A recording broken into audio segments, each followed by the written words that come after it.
नमस्कार दोस्तों, तो मैं हूं नागमणि भारती और आज हम जा रहे हैं राजगीर वाइल्ड लाइफ सफारी का मज़ा लेने, जो कि गया से लगभग 60 किलोमीटर की दूरी पर है। आप जो ये रास्ते में टमटम या फिर घोड़ा गाड़ी देख रहे हैं, वो यहाँ का पारंपरिक टूर का ही एक पार्ट है, जिसको आप यहाँ आकर एंजॉय कर सकते हैं। तो आइए, हम लोग पहुँच गए हैं राजगीर वाइल्ड लाइफ सफारी। ये है राजगीर का एंट्रेंस गेट। तो चलिए हम लोग लेते हैं टिकट और एंजॉय करते हैं। टिकट तो हमने ले लिया, बिल्कुल 250 रुपये पर कैंडिडेट है।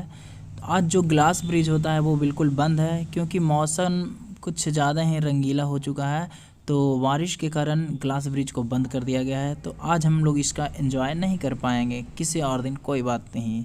चलिए आगे चलते हैं। तो यहाँ से होता है फॉर्मेलिटीज़ की शुरुआत। तो आइए अब हम लोग अंदर चलते हैं। भैया ये टिकट चेक करेंगे। 2 टिकट, बिल्कुल, बहुत अच्छा। आगे बढ़िए, एंजॉय कीजिए, हैप्पी जर्नी। तो भैया हम लोग गया से आए हैं, प्यास तो लगी ही होगी, तो आइए ड्रिंकिंग वाटर का पता करते हैं। चलिए, पानी पीने वाला तो मिल गया। अब यहाँ पर सेंसर का मशीन लगा हुआ है, पता नहीं कैसे वर्क करेगा, आइए चेक करते हैं। अच्छा, तो कुछ इस तरह से वर्क करता है सेंसर मशीन। चलिए अब चलते हैं म्यूज़ियम में। अब ये कोई नहीं बोलेगा कि आप एग्ज़िट गेट से क्यों एंटर कर रहे हैं। तो भैया बात यह है कि एंट्री गेट पे कुछ वर्क चल रहा है, जिसके कारण एंट्री गेट अभी बंद है। तो भैया चलत चलत हमारा एक्स्ट्रा वाला 2 अखिया गिर गई और गिर के टूट गई। तो का करिए, एकरा डस्टबिन में डाल दे ले, कोई काम के तो नहीं खे रहल बा।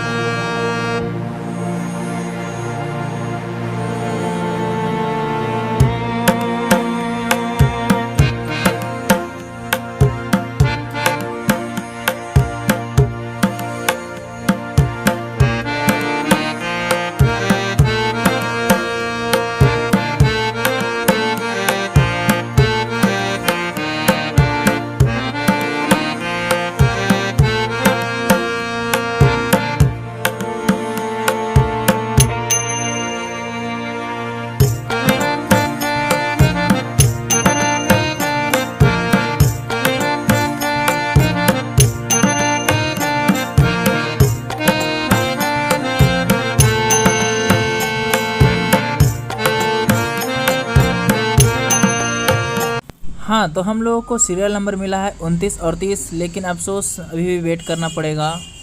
अच्छा, तो ये वेटिंग हॉल ही है। अच्छा।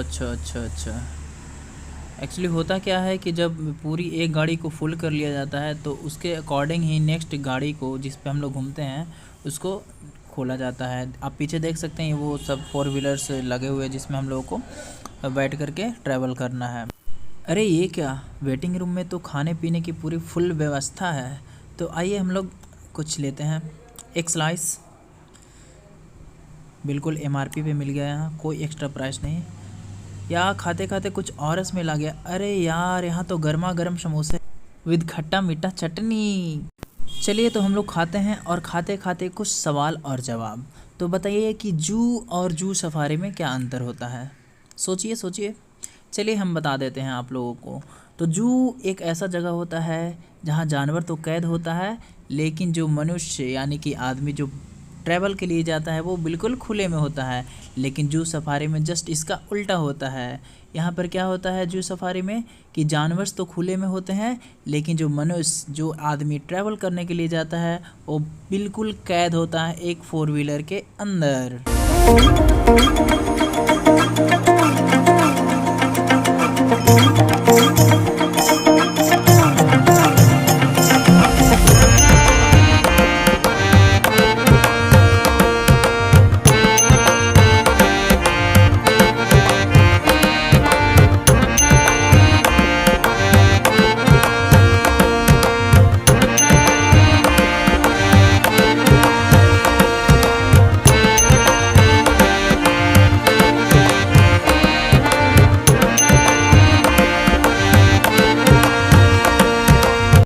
तो यहाँ से हमारा सफ़र शुरू होता है, जो बिल्कुल लगभग 8 किलोमीटर एरिया में फैला हुआ है। इसमें टोटल 5 जोन बांटे गए हैं, जिसमें से lion zone, tiger zone, leopard zone और डियर जोन, और लास्ट में एक जोन होता है जिसमें सभी हर्बीवोरस एनिमल्स को रखा जाता है, जिसमें हिरन, मंकी और भी बहुत सारे जानवर होते हैं। आइए हम लोग देखते हैं और इन्जॉय करते हैं। देखिए ये है ऑटोमेटेड गेट, जिसको आने के बाद बंद किया जाता है और बंद होने के बाद फिर नेक्स्ट दरवाजे को खोलकर जोन में इंटर किया जाता है।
देखिए देखिए देखिए, वाह आजा इधर आजा, रुकिए।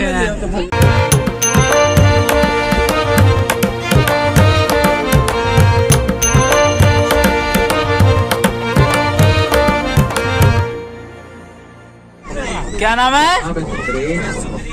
अरे सुंदरी, अरे सुंदरी कम कम कम, हाय हाय सुंदरी, गाँव में लेकर आते थे। क्या खा रही सुंदरी? इन लोग का जो नेचुरली खाना होता है 50% चींटी और दिमक होता है, इसके अलावा इसको हने भी बहुत ज्यादा पसंद है, शायद दीमक, टर्माइट्स। हाय सुंदरी। तो भालू को जंगल का धड़कन बोला गया है। जंगल का धड़कन मिट्टी खा लेगा ये।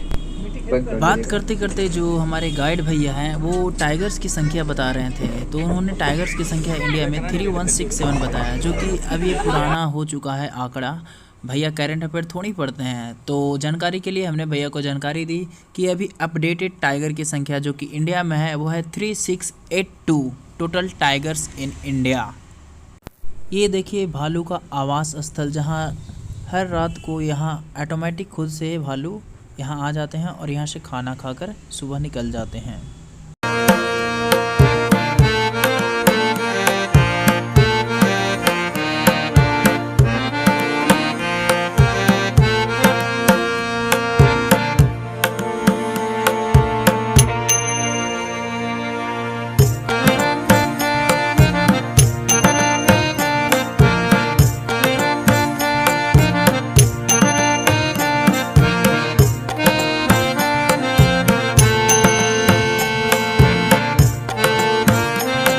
हेलो भैया, नेक्स्ट लास्ट जोन किसका है? लास्ट हम लोग का सर शाकाहारी जानवर का, यानी हर्बीवोर सफारी होगा, यानी हिरन का, डियर सफारी होगा।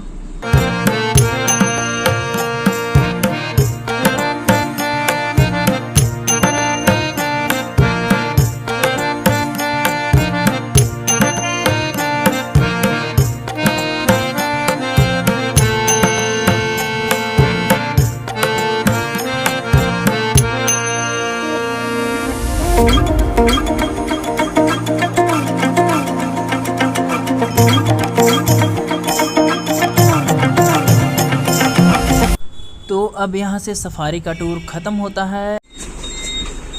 Thank you sir, thank you भैया। तो अब हम लोग चलते हैं 3D थिएटर के अंदर और देखते हैं यहाँ का क्या खास है। कुछ खास है, ज़रूर कुछ खास है। तो यहाँ हम लोग को बताया जाएगा, दिखाया जाएगा कि आने वाला एनवायरनमेंट कैसे बदल रहा है, कैसे ग्लेशियर पिघल रहे हैं और समुद्र का जल स्तर बढ़ता जा रहा है, बढ़ते जा रहा है, बढ़ता जा रहा है। जो यकीन नहीं होता ना, चलिए कोई नहीं, आइए आपको ले चलते हैं एक ऐसी दुनिया में जो आपसे हजारों मील दूर होकर भी आपके अस्तित्व का आधार है।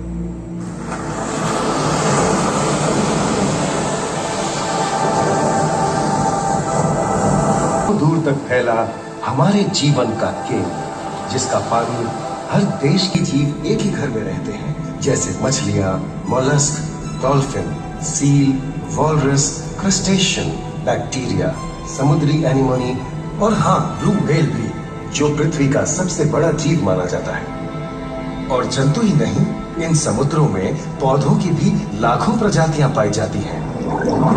इन विशाल समंदरों का पानी हमारी पृथ्वी का लगभग 3/4 हिस्सा है।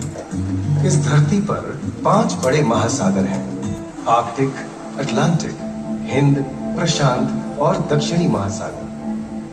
कि इनका तापमान और लहरें दुनिया के हर हिस्से के मौसम पर असर डालते हैं, चाहे वो मौसम कितना ही खतरनाक क्यों ना हो। हमारी ही तरह ये तो गाना भी गाती है भाई, बिना किसी सुर ताल के। हाँ, ये राग समुद्री जानती है और कोई खतरा महसूस होने पर ये कभी गुर्राती है और कभी चहकती है। और ये डॉल्फिन हमारे स्मार्टफोन से भी ज्यादा स्मार्ट है। ये अपनी है ना अरे दरअसल इनका नाम इनके आसपास बसे इन जीवों की विविधता के कारण पड़ा है। इनमें से कुछ मूंगे सतह के सबसे नजदीक वाली परत को यूफोटिक जोन या सनलाइट जोन कहा जाता है। जाहिर है कि यहाँ सूरज की सबसे ज्यादा रोशनी पहुंचती है और 90% समुद्री जीवन इसी परत में मौजूद है। अगली गहरी परत को डिस्पोटिक जोन या ट्वाइलाइट जोन कहा जाता है। इस परत तक सूरज की सिर्फ 1% रोशनी पहुंचती है, जो पौधों के जिंदा रहने के लिए काफी नहीं है। तीसरी और सबसे गहरी परत एफोटिक जोन या मिडनाइट जोन है।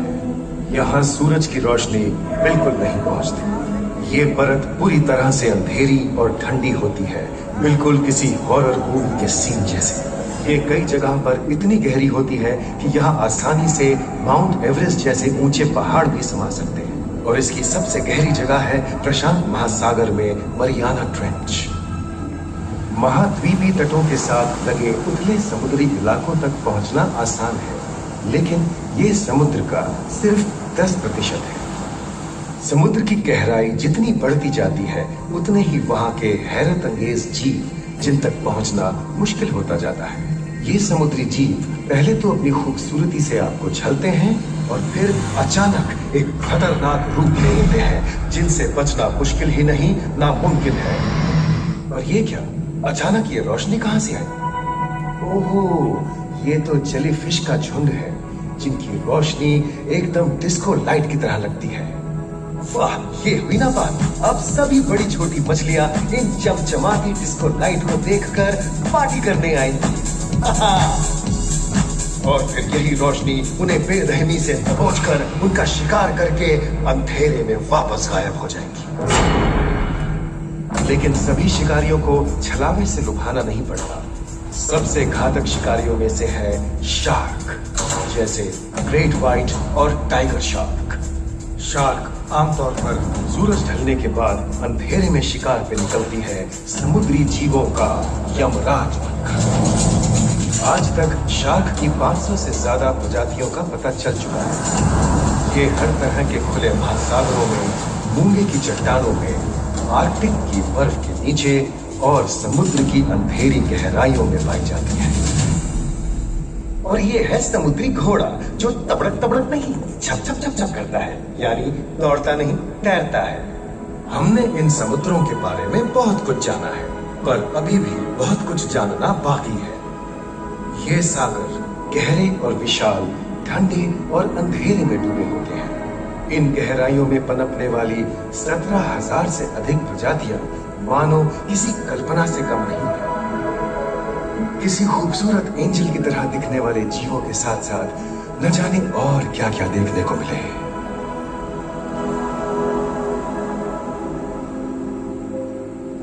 इन विशाल सागरों के इकोसिस्टम इनके बाहर तक फैले हैं। खारे पानी की खाड़ियां, समुद्रों, समुद्र तटों और नमकीन दलदली इलाकों तक। मानव जाति दशकों से प्लास्टिक, जहरीले रसायन, तेल और ऐसी कई चीजों को पानी में बहाकर समुद्रों को नुकसान पहुंचा रही है। कई समुद्री जीवों या मछलियों की दर्दनाक मौत और उनकी इस तड़प का जिम्मेदार हमारी मानव जाति ही है। पिछले कुछ दशकों में वैज्ञानिक पैमाने पर सामने आए खतरों में से एक बड़ा जलवायु परिवर्तन है, जिससे महासागर गर्म हो रहे हैं और ग्रीन हाउस गैसों की अधिकता और ऑक्सीजन की कमी के कारण इन समुद्रों का अम्लीकरण हो रहा है। सागरों के इस तरह गर्म होने से पानी का स्तर बढ़ गया है और बर्फ की चादर पिघल रही है। इस विनाशकारी बदलाव के परिणाम स्वरूप समुद्री जीवन खत्म हो रहा है और पूरे इकोसिस्टम के लिए ऐसे खतरनाक हालात हम ही पैदा कर रहे हैं। हमारी आने वाली पीढ़ी का भविष्य इस बात पर निर्भर करता है कि क्या हम आज अपने निजी जीवन से प्लास्टिक को हटाने जैसा छोटा कदम उठा सकते हैं, या फिर हम बड़े स्तर पर सख्त नियम बनाकर उन्हें लागू करें, जिससे समुद्री संसाधनों का दोहन और प्रदूषण कम हो। याद रखिए, बात हमारे अस्तित्व की है तो बदलाव की शुरुआत भी हमें ही करनी होगी।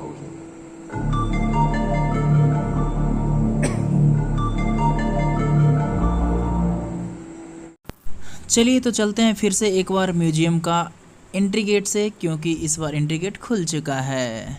तो आइए हम लोग देखते हैं यहाँ का नज़ारा, जो कि काफ़ी सुंदर है। देखिए यहाँ पर जो कुछ पृथ्वी का नमूना दिखाया गया है कि किस तरह से कुछ समय के बाद ये पृथ्वी अपना रंग रूप बदल लेगी। जैसा कि देखिए अभी जो सबसे फर्स्ट नंबर वाला है, बिल्कुल हरा भरा पृथ्वी का ये गोला दिख रहा होगा आप लोगों को।